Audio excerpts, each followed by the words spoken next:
Stock market क्यों गिरा आज, इस पर हम बात करने वाले हैं। एक छोटा सा वीडियो आपके सामने ला रहा हूँ। 5 रीजंस है जो मेनली माने जा रहे हैं which is the reason for weakness in Indian markets. तो एक एक करके सारी चीज़ों की हम बात करेंगे। वीडियो शुरू करने से पहले मैं आपको बता दूं कि हैप्पी दिवाली, ये कूपन कोड अभी भी जारी है, तो बहुत अच्छा मौका है आपके पास कि हमारे जो 3 मेन प्रोडक्ट्स है, स्टॉकोमीटर, फंडोमीटर एंड मॉडल पोर्टफोलियोज, इनको सब्सक्राइब करने पर आपको 65% का मिनिमम डिस्काउंट मिलेगा। कॉम्बो ऑफर्स और लॉन्गर टर्म प्लान्स लेने पर यह डिस्काउंट का परसेंटेज और भी ज़्यादा होगा यहाँ पर। तो मैं आशा करता हूँ कि आप ऐसे मौके का फ़ायदा ज़रूर उठाएंगे। तो चलिए शुरू करते हैं वीडियो पर। सबसे पहले बात करते हैं कि क्या नंबर्स रहे आज के मार्केट के। Nifty is down by 1.27%, Sensex भी नीचे रहा बाय 1.18%। ओवरऑल मार्केट्स वीक ही रहे। अगर हम mid caps and small caps की भी बात करें तो स्मॉल कैप 100 का जो इंडेक्स है निफ्टी का, that was down by 2%। Mid cap का इंडेक्स भी, mid cap 150 was down by 1.2%। So overall across सारे large caps, small caps and mid caps weakness रहा है मार्केट में आज। सेक्टरल इंडाइसेस में देखें तो Nifty reality has fallen by more than 2%। Oil and gas and energy जैसे जो इंडाइसेस है वो भी काफ़ी ज़्यादा गिरे हैं आज। तो चलिए बात करते हैं क्या क्या मेन रीजंस है जिनकी वजह से मार्केट में आज वीकनेस रही। सबसे पहला reason is regarding the US presidential elections. तो यूएस के प्रेसिडेंशियल इलेक्शंस से रिलेटेड वोलेटिलिटी मार्केट में ऑलरेडी नज़र आ रही है एंड यूएस के इलेक्शंस पर बहुत सारी नज़र जो है वो बाकी सारे देशों की है, including China and India. Additionally चीज़ ये है कि जो 2 कैंडिडेट्स है, Kamala Harris and Donald Trump, इनके काफ़ी पोलराइजिंग व्यूज़ है ऑन लॉट ऑफ थिंग्स। तो इस वजह से पॉलिसी कैसी होगी अंडर बोथ प्रेसिडेंट्स वो काफ़ी डाइवर्स है। There is no single way कि जिसमें पॉलिसी एक ही डायरेक्शन में जाएगी चाहे कोई भी प्रेसिडेंट बने। तो वो एक मेजर रीज़न है कि मार्केट्स उस चीज़ को लेकर थोड़ा सा अनसर्टन करंटली बिहेव कर रहा है। तो ऐसा माना जा रहा है कि एक क्लोज कॉन्टेस्ट होगा एंड इसके वजह से जो इन्वेस्टर्स है वो पॉलिटिकल इम्प्लीकेशंस इसके क्या हो सकते हैं उसके रिगार्डिंग थोड़े से अनसर्टन है। एनालिस्ट ये सजेस्ट करते हैं कि जो आउटकम रहेगा इस इलेक्शन का उससे पॉलिसी अप्रोचेस बहुत वेरिंग हो सकते हैं इंडियन इकोनॉमी के लिए भी। जो पॉलिसी मेजर्स कमला हैरिस की गवर्नमेंट ला सकती है वहाँ पर एक्सपेक्टेशन ये है कि जो यूएस फेडरल रिजर्व है उनका स्टांस थोड़ा ज़्यादा अकोमोडेटिंग होगा।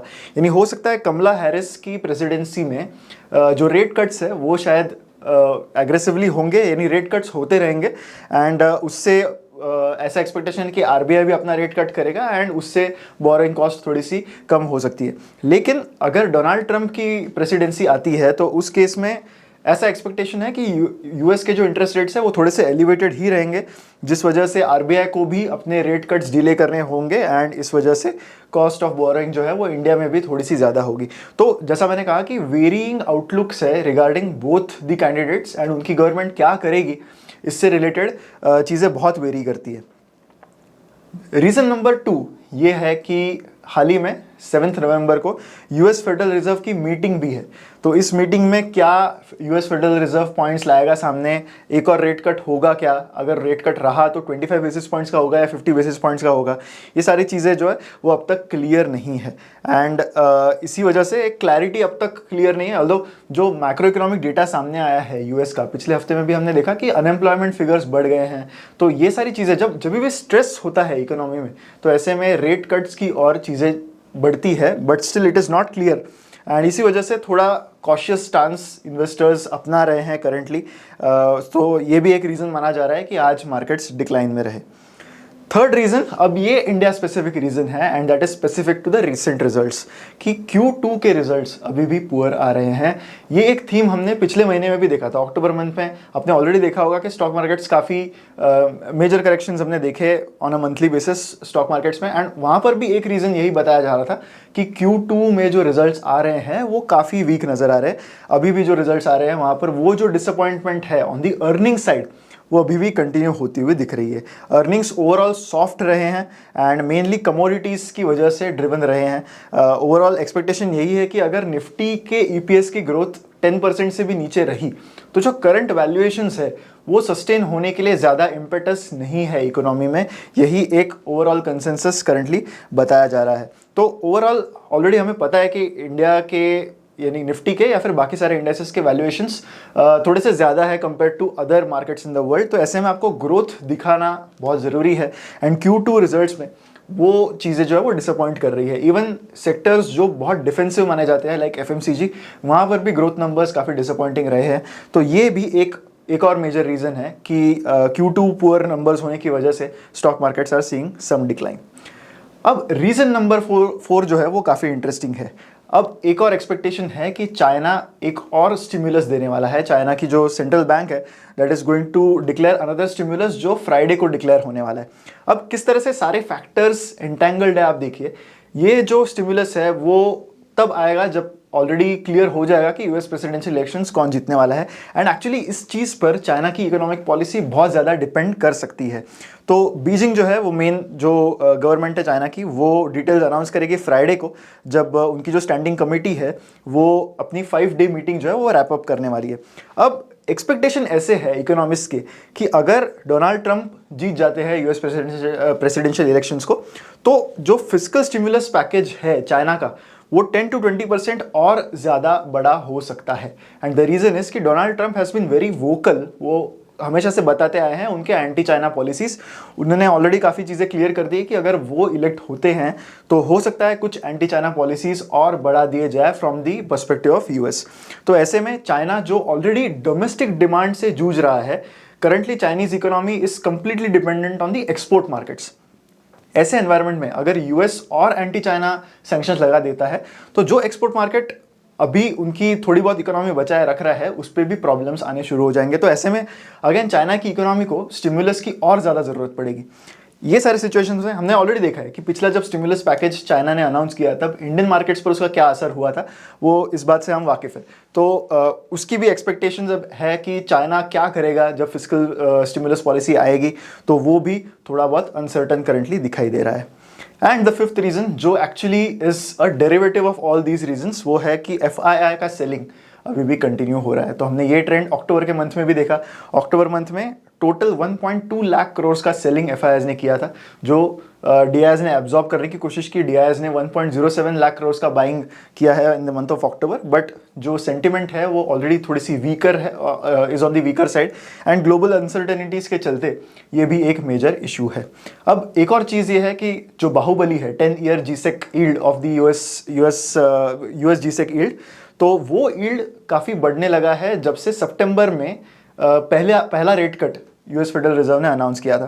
तो थोड़े बहुत अगेन वहाँ पर भी जो जैसा कि मैंने मेंशन किया थोड़ी देर पहले कि कैसे हर रीज़न एंटेंगल्ड है एक दूसरे से, तो वहाँ पर भी एक और रीज़न है कि अगर Donald Trump becomes the US president तो थोड़ी सी टेंडेंसी है रेट्स को अभी भी हायर रखने की। तो ऐसे में अगेन यील्ड्स हैव इंक्रीज्ड। पहले सितंबर में जो लगा था कि जो पेस ऑफ रेट कट होगा वो काफ़ी एग्रेसिव होगा, वो अब सेंटिमेंट थोड़ी सी ऐसी हो गई कि शायद रेट कट उतने एग्रेसिवली ना हो, तो अगेन उस वजह से भी यील्ड्स बढ़ने लग गए। तो overall the bond yields have increased quite a lot. सितंबर में हमने देखा लगभग 3.6% के यील्ड्स थे, वो अब 4%, 4.2, 4.3% के आसपास करंटली 10-year GSEC के यील्ड्स है यूएस बॉन्ड्स के। तो वो भी एक रीज़न है कि जिस वजह से again the equity markets are facing some problems because of that. तो यही सारे मेनली रीजंस दिख रहे हैं हमें इन द इंडियन मार्केट्स, जिस वजह से इंडियन मार्केट्स में थोड़ा बहुत करेक्शन आ रहा है। अब इन्वेस्टर्स ने ऐसे एनवायरनमेंट में क्या करना चाहिए, इतने करेक्शंस, इतने वोलेटिलिटी दिख रही है, तो लॉन्ग टर्म में इन्वेस्टेड रहने से आपको एक काइंड ऑफ प्रोटेक्शन मिलता है ये टेम्पररी वोलेटिलिटी से, जो बहुत इंपॉर्टेंट है एज लॉन्ग टर्म इन्वेस्टर्स, क्योंकि हमें पता है कि ओवर द लॉन्गर टर्म जो मार्केट रिटर्न्स देता है that reflects the earnings growth. तो ऐसे टेम्पररी फ्लक्चुएशंस किसी भी मार्केट में आते रहते हैं, एंड इसी ऐसे टाइम पर हमें ये ध्यान में रखना बहुत ज़रूरी है कि एज इक्विटी इन्वेस्टर्स हमें रैशनल एक्सपेक्टेशंस ऑफ रिटर्न्स होना बहुत ज़रूरी है, स्पेशली ऐसे टाइम में जहाँ पर हमने ऑलरेडी कुछ साल ऐसे देखे हैं जहाँ पर इक्विटीज़ ने बहुत अच्छे रिटर्न्स दिए हैं। तो वो अच्छे साल को एक्स्ट्रापोलेट करना इज़ नॉट फेयर। हमें ये ध्यान रखना होगा कि चीज़ें मीन रिवर्ट होती है, whether it is the equity markets और how the Indian cricket team has done in home conditions. तो चीज़ें मीन रिवर्जन पर आती है, ये हमें ध्यान रखना है, एंड इसी वजह से हमें रैशनल एक्सपेक्टेशंस रखना बहुत इंपॉर्टेंट है फ्रॉम इक्विटीज़। हमें ये भी ध्यान रखना है कि वोलेटिलिटी जो है ये इक्विटी मार्केट्स का फीचर है। तो अगर हम इक्विटीज़ को एक asset asset ownership point of view से देखें एंड ना कि एक स्पेकुलेशन पॉइंट ऑफ व्यू से देखें कि हम शॉर्ट टर्म में मार्केट्स गिरेगा तो चलो ले लेते हैं, या फिर मार्केट्स बढ़ने वाला है तो चलो अब भी खरीद लेते हैं। तो इसके बजाय अगर आप इक्विटीज़ को एक asset ownership point of view से देखें तो आपको ये सारे जो टेम्परेरी फ्लक्चुएशंस है उनको निगेट करने में काफ़ी हेल्प होती है। एंड ये जो ऐसी वोलेटिलिटी है वो easily long term investors tackle कर सकते हैं अगर आप asset ownership point of view से देखो एंड इक्विटीज़ को आपके लॉन्ग टर्म गोल से टाई अप कर सको। तो that would be the best case scenario for any long term investor. इसी के साथ ये वीडियो यहीं पर कंक्लूड होता है। अगर आपको वीडियो अच्छा लगा है तो लाइक ज़रूर कीजिएगा एंड शेयर करें विद मैक्सिमम पीपल। ऐसे ही वीडियोज़ के लिए चैनल पर बने रहें। Thank you.